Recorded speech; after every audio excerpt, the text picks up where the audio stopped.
Read and recorded by Catherine Eastman. www.stanford.edu/tilde-Seastman. July 2006. Jane Eyre by Charlotte Brontë. Chapter 33. When Mr. St. John went, it was beginning to snow. The whirling storm continued all night. The next day a keen wind brought fresh and blinding falls. By twilight the valley was drifted up and almost impassable. I had closed my shutter, laid a mat to the door to prevent the snow from blowing in under it, trimmed my fire, and after sitting nearly an hour on the hearth, listening to the muffled fury of the tempest, I lit a candle, took down Marmion, and beginning, "Day set on Norham's castled steep, And Tweed's fair river broad and deep, And Cheviot's mountains lone, The massive towers, the donjon keep, The flanking walls that round them sweep, In yellow lustre shone," I soon forgot storm in music. I heard a noise. The wind, I thought, shook the door. No, it was St. John Rivers, who, lifting the latch, came in out of the frozen hurricane, the howling darkness, and stood before me. The cloak that covered his tall figure all white as a glacier. I was almost in consternation, so little had I expected any guest from the blocked-up vale that night. "Any ill news?" I demanded. "Has anything happened?" "No. How very easily alarmed you are!" he answered, removing his cloak and hanging it up against the door, towards which he again coolly pushed the mat which his entrance had deranged. He stamped the snow from his boots. "I shall sully the purity of your floor," said he, "but you must excuse me for once." Then he approached the fire. "I have had hard work to get here, I assure you," he observed, as he warmed his hands over the flame. "One drift took me up to the waist. Happily, the snow is quite soft yet." "But why are you come?" I could not forbear saying. "Rather an inhospitable question to put to a visitor; but, since you ask it, I answer simply to have a little talk with you. I got tired of my mute books and empty rooms. Besides, since yesterday, I have experienced the excitement of a person to whom a tale has been half told, and who is impatient to hear the sequel." He sat down. I recalled his singular conduct of yesterday, and really I began to fear his wits were touched. If he were insane, however, his was a very cool and collected insanity. I had never seen that handsome-featured face of his look more like chiselled marble than it did just now, as he put aside his snow-wet hair from his forehead, and let the firelight shine free on his pale brow and cheek as pale, where it grieved me to discover the hollow trace of care or sorrow now so plainly graved. I waited, expecting he would say something I could at least comprehend. But his hand was now at his chin, his finger on his lip. He was thinking. It struck me that his hand looked wasted, like his face. A perhaps uncalled-for gush of pity came over my heart. I was moved to say, "I wish Diana or Mary would come and live with you. It is too bad that you should be quite alone, and you are recklessly rash about your own health." "Not at all," said he. "I care for myself when necessary. I am well now. What do you see amiss in me?"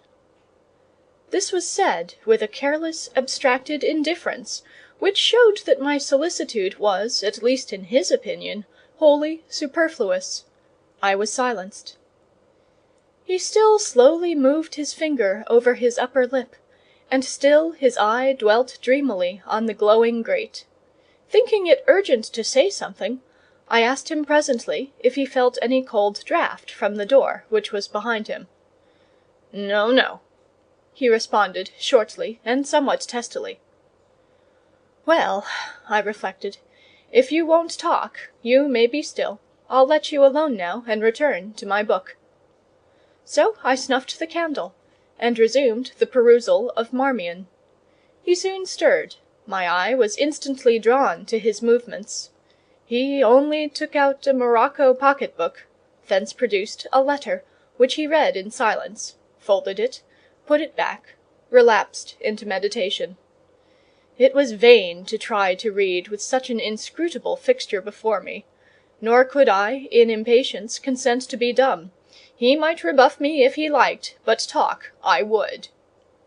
"Have you heard from Diana and Mary lately?" "Not since the letter I showed you a week ago." "There has not been any change made about your own arrangements? You will not be summoned to leave England sooner than you expected?" "I fear not, indeed. Such chance is too good to befall me." Baffled so far, I changed my ground.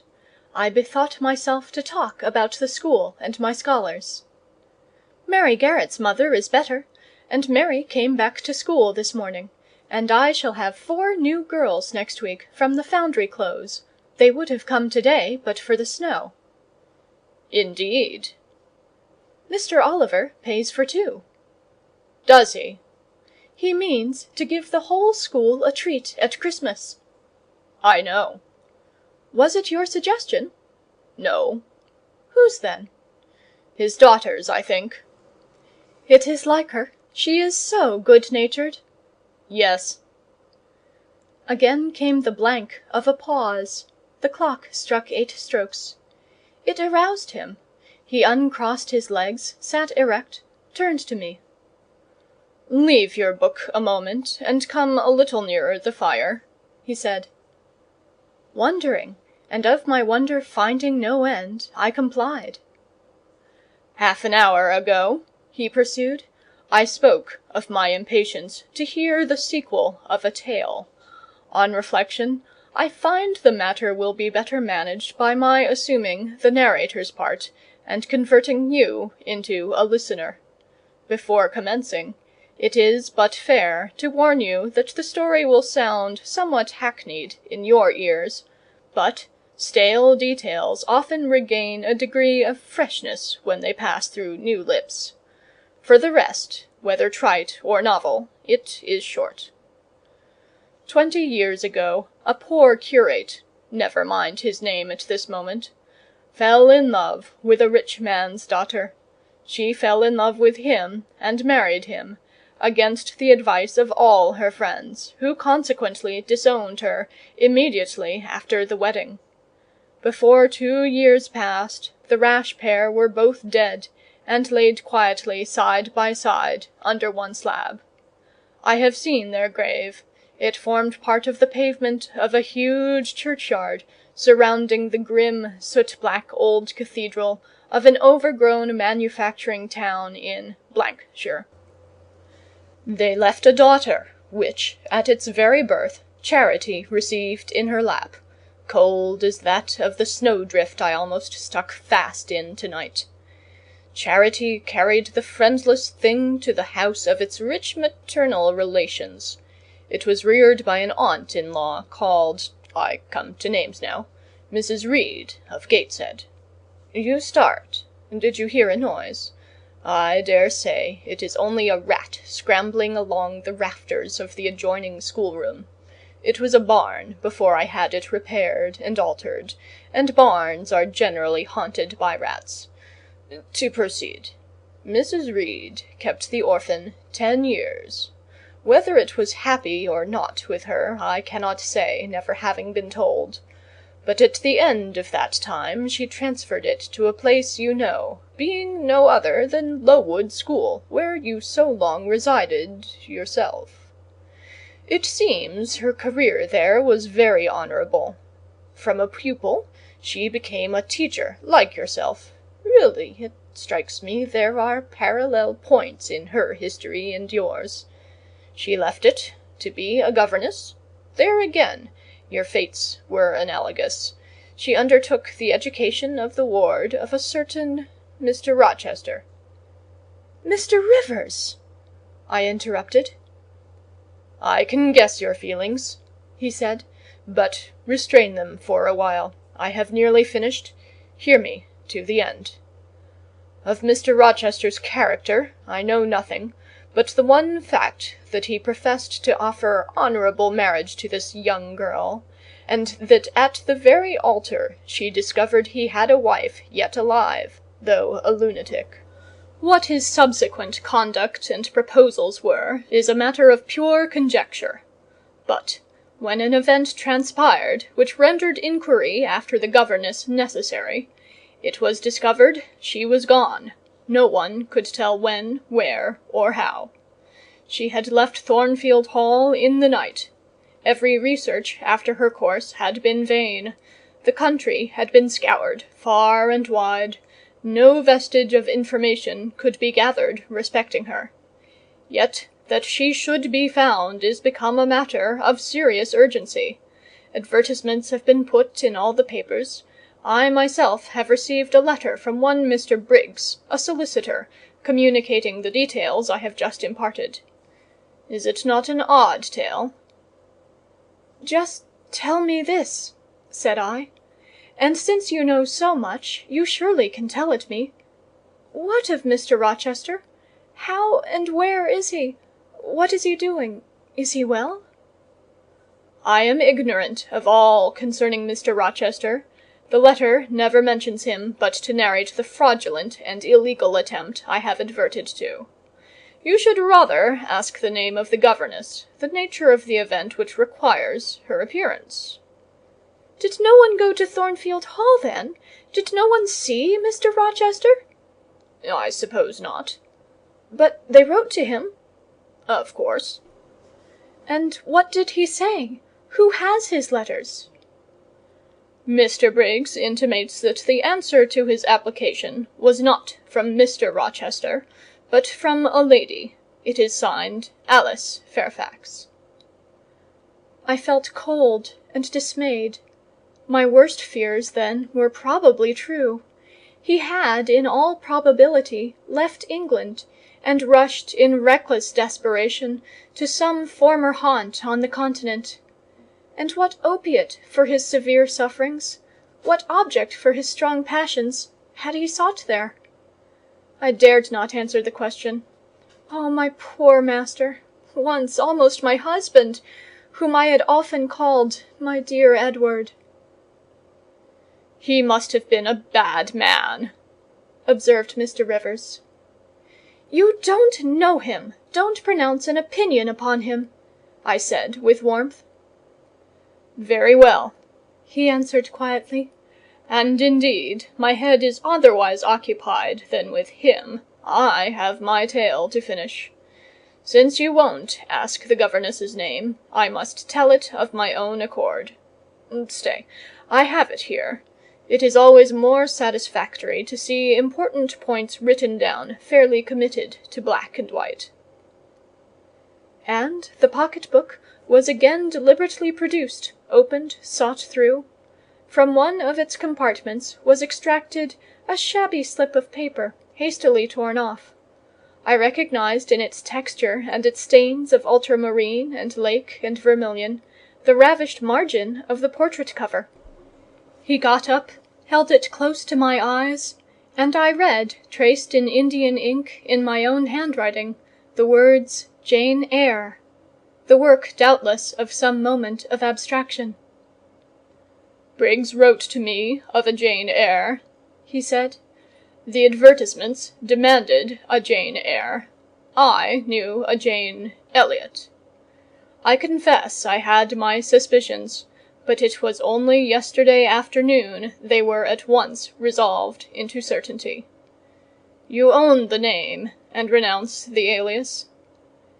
"Yes, yes. But where is Mr. Briggs? He perhaps knows more of Mr. Rochester than you do." "Briggs is in London. I should doubt his knowing anything at all about Mr. Rochester. It is not in Mr. Rochester he is interested. Meantime, you forget essential points in pursuing trifles. You do not inquire why Mr. Briggs sought after you, what he wanted with you." "Well, what did he want?" "Merely to tell you that your uncle, Mr. Eyre of Madeira, is dead. That he has left you all his property, and that you are now rich. Merely that, nothing more." "I? Rich?" "Yes, you rich. Quite an heiress." Silence succeeded. "You must prove your identity, of course," resumed St. John presently. "A step which will offer no difficulties. You can then enter on immediate possession. Your fortune is vested in the English funds. Briggs has the will and the necessary documents." Here was a new card turned up. It is a fine thing, reader, to be lifted in a moment from indigence to wealth, a very fine thing, but not a matter one can comprehend, or consequently enjoy, all at once. And then there are other chances in life far more thrilling and rapture-giving. This is solid, an affair of the actual world, nothing ideal about it. All its associations are solid and sober, and its manifestations are the same. One does not jump and spring and shout "hurrah" at hearing one has got a fortune. One begins to consider responsibilities, and to ponder business. On a base of steady satisfaction rise certain grave cares, and we contain ourselves, and brood over our bliss with a solemn brow. Besides, the words legacy, bequest, go side by side with the words death, funeral. My uncle, I had heard, was dead, my only relative. Ever since being made aware of his existence, I had cherished the hope of one day seeing him. Now I never should.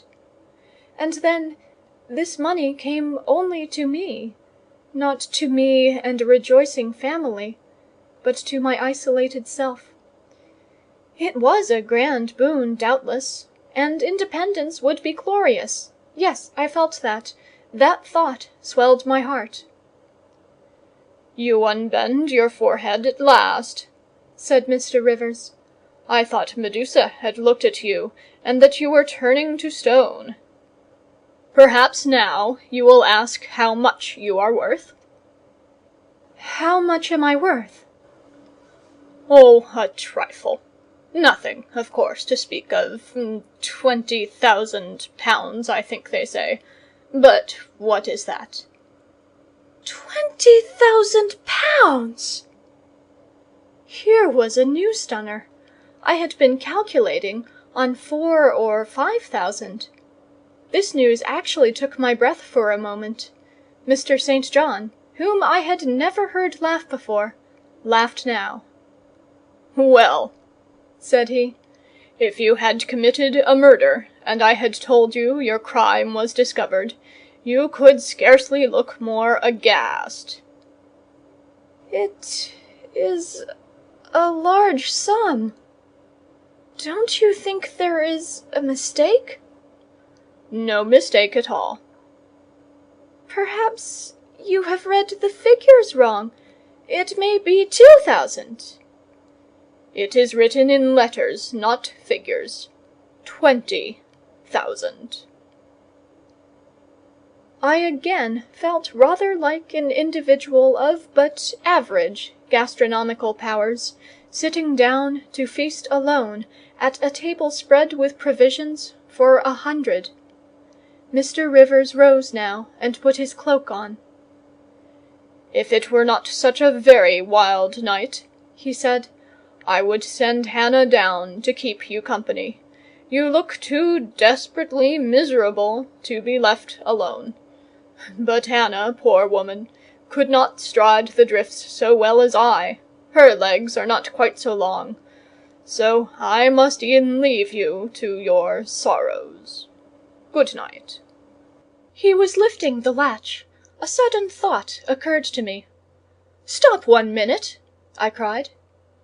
"Well?" "It puzzles me to know why Mr. Briggs wrote to you about me, or how he knew you, or could fancy that you, living in such an out-of-the-way place, had the power to aid in my discovery. "I am a clergyman," he said, "and the clergy are often appealed to about odd matters." Again the latch rattled.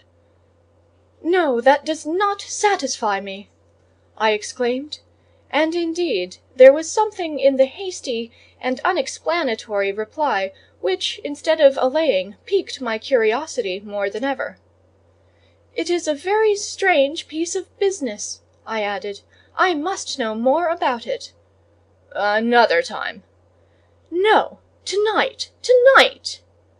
And as he turned from the door, I placed myself between it and him. He looked rather embarrassed. "You certainly shall not go till you have told me all," I said. "I would rather not, just now." "You shall! You must!" "I would rather Diana or Mary informed you." Of course these objections wrought my eagerness to a climax. Gratified it must be, and that without delay, and I told him so. "But I apprised you that I was a hard man," said he, "difficult to persuade." "And I am a hard woman, impossible to put off." "And then," he pursued, "I am cold, no fervour infects me." "Whereas I am hot, and fire dissolves ice. The blaze there has thawed all the snow from your cloak; by the same token it has streamed on to my floor and made it like a trampled street. As you hope ever to be forgiven, Mr. Rivers, the high crime and misdemeanour of spoiling a sanded kitchen? Tell me what I wish to know." "Well then," he said, "I yield, if not to your earnestness, to your perseverance, as stone is worn by continual dropping. Besides, you must know some day, as well now as later. Your name is Jane Eyre." "Of course, that was all settled before." "You are not, perhaps, aware that I am your namesake, that I was christened St. John Eyre Rivers?" "No, indeed. I remember now seeing the letter E comprised in your initials, written in books you have at different times lent me; but I never asked for what name it stood. But what then? Surely—" I stopped. I could not trust myself to entertain, much less to express, the thought that rushed upon me, that embodied itself, that in a second stood out a strong, solid probability. Circumstances knit themselves, fitted themselves, shot into order. The chain that had been lying hitherto a formless lump of links was drawn out straight; every ring was perfect, the connection complete. I knew by instinct how the matter stood before St. John had said another word; but I cannot expect the reader to have the same intuitive perception, so I must repeat his explanation. My mother's name was Eyre. She had 2 brothers, one a clergyman, who married Miss Jane Reed of Gateshead; the other, John Eyre, Esquire, merchant, late of Funchal, Madeira. Mr. Briggs, being Mr. Eyre's solicitor, wrote to us last August to inform us of our uncle's death, and to say that he had left his property to his brother the clergyman's orphan daughter, overlooking us in consequence of a quarrel, never forgiven, between him and my father. He wrote again, a few weeks since, to intimate that the heiress was lost, and asking if we knew anything of her. A name, casually written on a slip of paper, has enabled me to find her out. You know the rest." Again he was going, but I set my back against the door. "Do let me speak," I said. "Let me have one moment to draw breath and reflect." I paused. He stood before me, hat in hand, looking composed enough. I resumed. "Your mother was my father's sister?" "Yes." "My aunt, consequently?" He bowed. "My Uncle John was your Uncle John? You, Diana, and Mary, are his sister's children, as I am his brother's child?" "Undeniably." "You three, then, are my cousins. Half our blood on each side flows from the same source?" "We are cousins, yes." I surveyed him. It seemed I had found a brother, one I could be proud of, one I could love; and two sisters whose qualities were such that, when I knew them but as mere strangers, they had inspired me with genuine affection and admiration. The two girls, on whom, kneeling down on the wet ground, and looking through the low latticed window of Moor House kitchen, I had gazed with so bitter a mixture of interest and despair, were my near kinswomen; and the young and stately gentleman who had found me almost dying at his threshold was my blood relation. Glorious discovery to a lonely wretch! This was wealth indeed, wealth to the heart, a mine of pure genial affections. This was a blessing, bright, vivid, and exhilarating; not like the ponderous gift of gold, rich and welcome enough in its way, but sobering from its weight. I now clapped my hands in sudden joy; my pulse bounded, my veins thrilled. "Oh, I am glad! I am glad!" I exclaimed. St. John smiled. "Did I not say you neglected essential points to pursue trifles?" he asked. "You were serious when I told you you had got a fortune; and now, for a matter of no moment, you are excited." "What can you mean? It may be of no moment to you. You have sisters, and don't care for a cousin. But I had nobody, and now 3 relations, or 2 if you don't choose to be counted, are born into my world full grown. I say again, I am glad." I walked fast through the room. I stopped, half suffocated, with the thoughts that rose faster than I could receive, comprehend, settle them; thoughts of what might, could, would, and should be, and that ere long. I looked at the blank wall. It seemed a sky thick with ascending stars; every one lit me to a purpose or delight. Those who had saved my life, whom, till this hour, I had loved barrenly, I could now benefit. They were under a yoke, I could free them.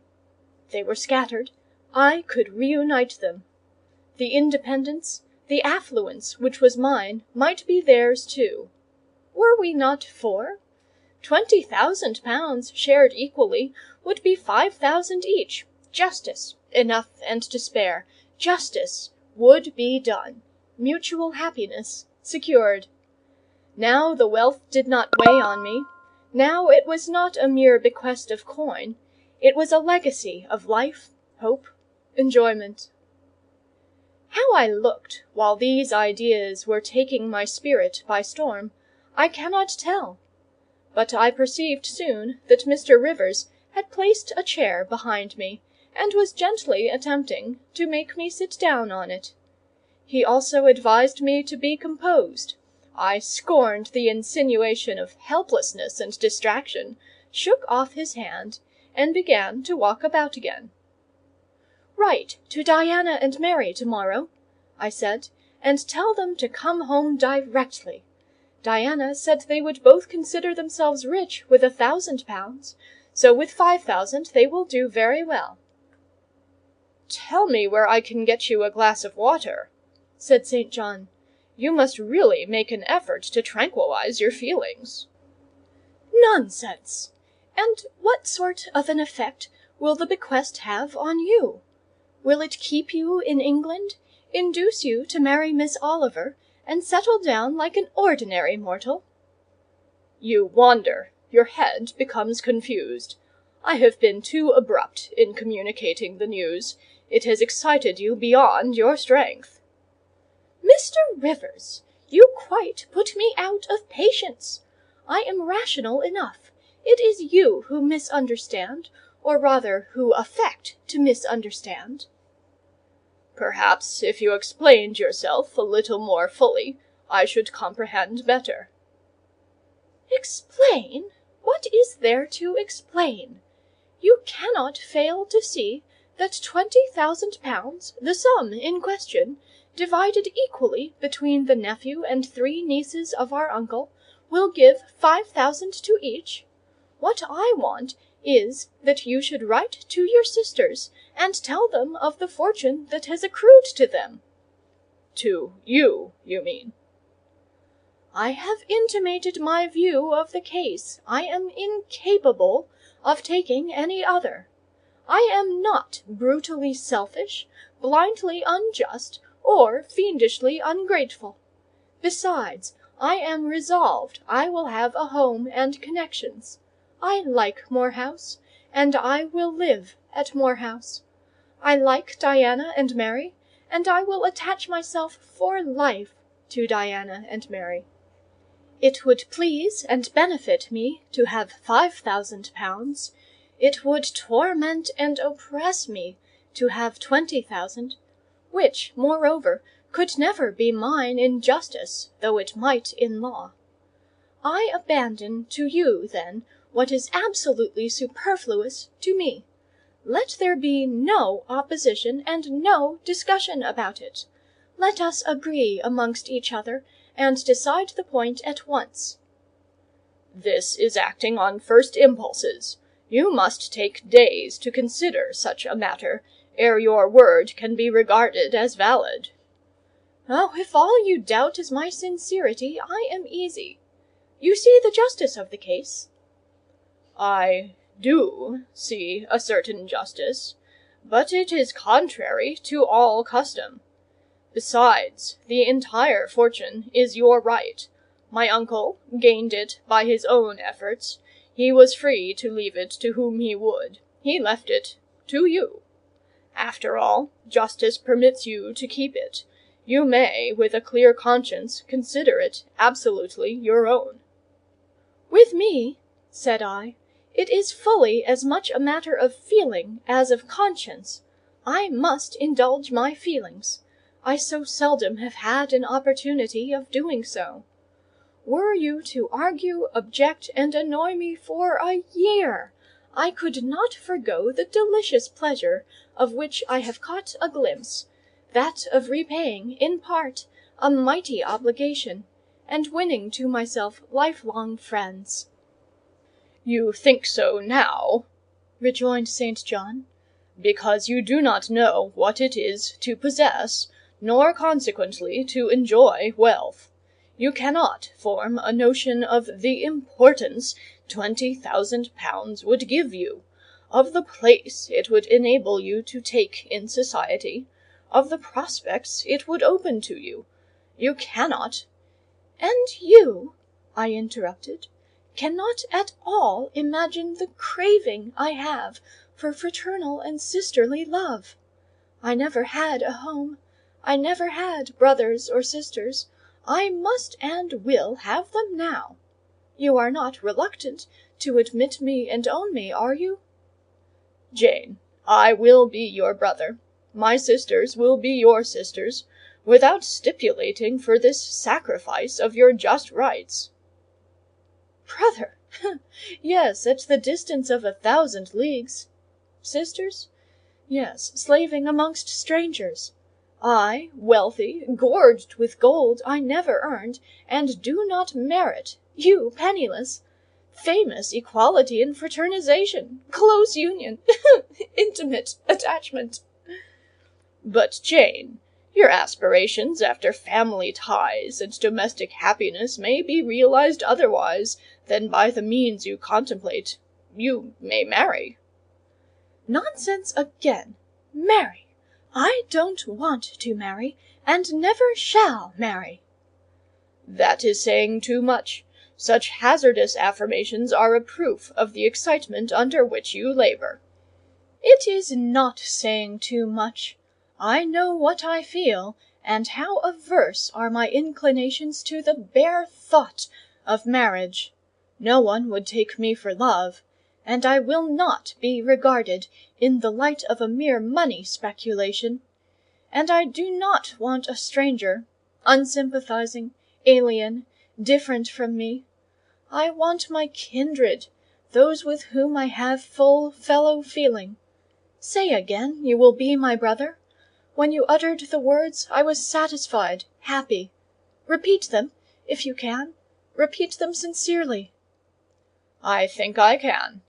I know I have always loved my own sisters, and I know on what my affection for them is grounded, respect for their worth, and admiration of their talents. You too have principle and mind. Your tastes and habits resemble Diana's and Mary's. Your presence is always agreeable to me. In your conversation I have already for some time found a salutary solace. I feel I can easily and naturally make room in my heart for you as my third and youngest sister." "Thank you. That contents me for to-night. Now you had better go, for if you stay longer you will perhaps irritate me afresh by some mistrustful scruple." "And the school, Miss Eyre? It must now be shut up, I suppose?" "No, I will retain my post of mistress till you get a substitute." He smiled approbation, we shook hands, and he took leave. I need not narrate in detail the further struggles I had, and arguments I used, to get matters regarding the legacy settled as I wished. My task was a very hard one, but as I was absolutely resolved, as my cousins saw at length that my mind was really and immutably fixed on making a just division of the property, as they must in their own hearts have felt the equity of the intention, and must besides have been innately conscious that in my place they would have done precisely what I wished to do, they yielded, at length, so far as to consent to put the affair to arbitration. The judges chosen were Mr. Oliver and an able lawyer. Both coincided in my opinion. I carried my point. The instruments of transfer were drawn out. St. John, Diana, Mary, and I each became possessed of a competency. End of Chapter 33 of Jane Eyre,